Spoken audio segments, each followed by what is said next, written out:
शनिदेव का जो मूल स्वभाव है वह है दुख देना। तो चाहे आपकी कुंडली में शनिदेव चाहे जितनी अच्छी पोजीशन में बैठे हों, जिस भी भाव में वो बैठेंगे उससे संबंधित कहीं ना कहीं आपको दुख प्राप्ति होना ही होता है। यदि वह कुंडली के प्रथम भाव में बैठे हैं तो तन भाव को दुख देंगे, दूसरे भाव पर बैठे हैं तो धन भाव को दुख देंगे, तीसरे भाव पर बैठे हैं तो छोटे भाई बहनों से संबंधित दुख होगा, चतुर्थ भाव में बैठेंगे तो मन से संबंधित दुख होगा।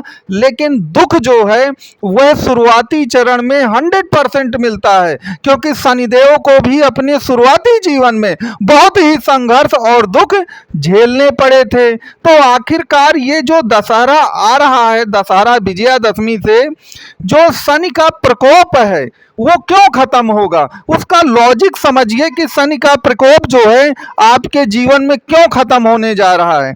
देखिए, कोई भी चाहे ग्रह हो, चाहे शनि हो या कोई भी ग्रह हो, कोई भी ग्रह अपनी जवानी की अवस्था में ही सबसे ज्यादा आपको सुख या दुख प्रदान करता है, और प्रत्येक ग्रह जो है वो 30 डिग्री का होता है। तो जब भी कोई ग्रह अपने अंतिम डिग्रियों में जाता है तो याद रखिए वो बिल्कुल न्यूट्रल हो जाता है, ना तो वो सुख दे पाता ना दुख दे पाता।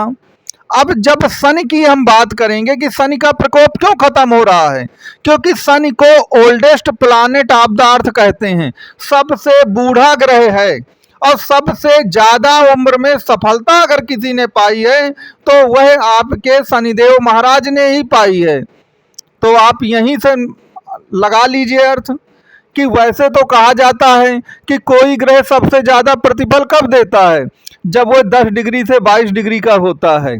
लेकिन नहीं, शनि के मामले में ऐसा नहीं है। Shani oldest planet of the earth है, सबसे ज्यादा प्रतिफल वो तब देता है जब वह अंतिम डिग्रियों में पहुंचता है। जब वह 20 डिग्री से ऊपर चला जाता है शनि, तब जाकर के उसके प्रतिफल मिलना शुरू होते हैं।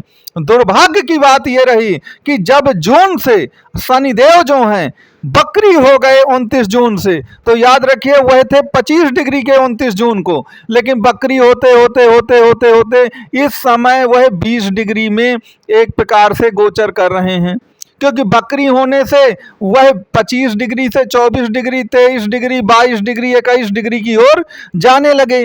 अब चूंकि शनि बकरी हुए, पीछे की ओर गए उनकी डिग्रियां, और जो सूत्र है कि शनि की डिग्री जितनी ज्यादा होगी, याद रखिए उसका प्रतिफल आपको उतना ही ज्यादा अच्छा मिलेगा।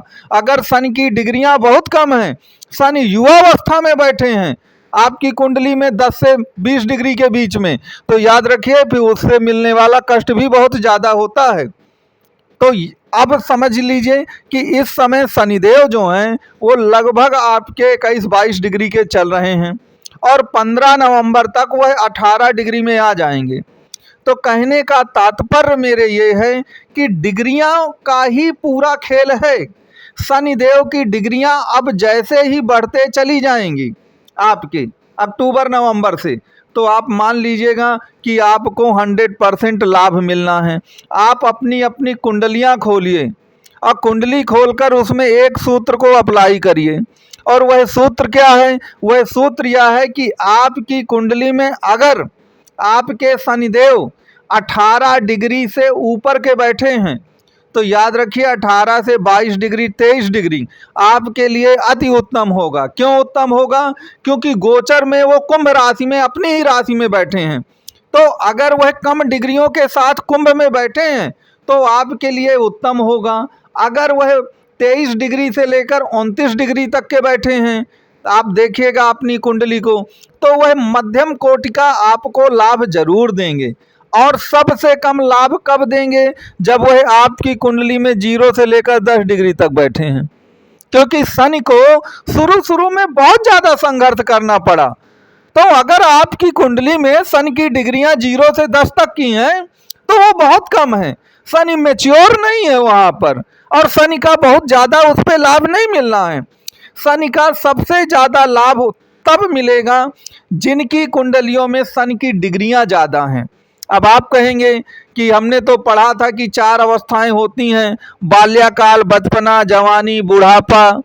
तो 0 से 10 डिग्री तो बाल्यकाल बचपना में चली गई, जवानी तो 10 डिग्री से 22 डिग्री तक आती है, अब 22-23 डिग्री के बाद वृद्धावस्था आता है।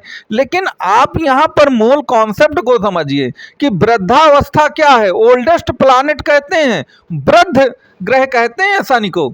तो जब शनि वृद्ध ग्रह है तो सबसे ज्यादा आपको लाभ कब देगा? जब वह वृद्धावस्था की ओर जाएगा।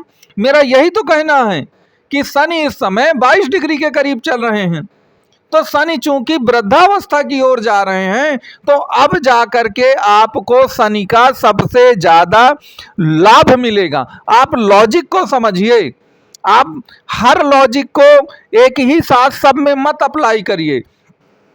शनि एक यूनिक ग्रह हैं, उनकी तुलना दूसरे ग्रहों से अगर आप करना शुरू कर देंगे तो शायद उसका लाभ आपको उतना नहीं मिलेगा। तो शनिदेव की डिग्रियां जैसे जैसे अब बढ़ती चली जाएंगी, याद रखिएगा जो भी शनि का प्रकोप है वह पूरी तरह से एकदम स्वाहा हो जाएगा। तो आप अपनी कुंडली को पलटाइए, कुंडली पलटा करके ये जरूर देखिएगा कि आपकी कुंडली में शनि कितने डिग्री में बैठे हैं। अगर शनि की डिग्रियां ज़्यादा हैं तो आपको लाभ 100% मिलना है, और अगर शनि की डिग्री 10 डिग्री से 22 डिग्री के करीब का है तो फिर एक चीज़ ये भी याद रखिएगा कि शनि फिर देता है तो कहते हैं छप्पड़ फाड़ के देता है, नहीं फिर चमड़ी उधेड़ भी लेता है। तो उसमें दोनों घटनाएं आपके साथ बिल्कुल एक्सट्रीम वाली हो सकती हैं, आर या पार वाली घटना हो सकती है आपके साथ। तो आपको इस बात का याद रखना है कि अगर हमको शनि के प्रकोप से बचना है तो उसमें डिग्रियों का महत्व सबसे ज़्यादा है। अब डिग्रियों के साथ साथ उस पे नक्षत्रों का भी महत्व है, लेकिन अगर हम उसकी चर्चा करते हैं तो फिर एक प्रकार से वीडियो बहुत लंबा बन जाएगा। तो आपकी कुंडली में शनि की क्या स्थिति है इसको जरूर देखिए।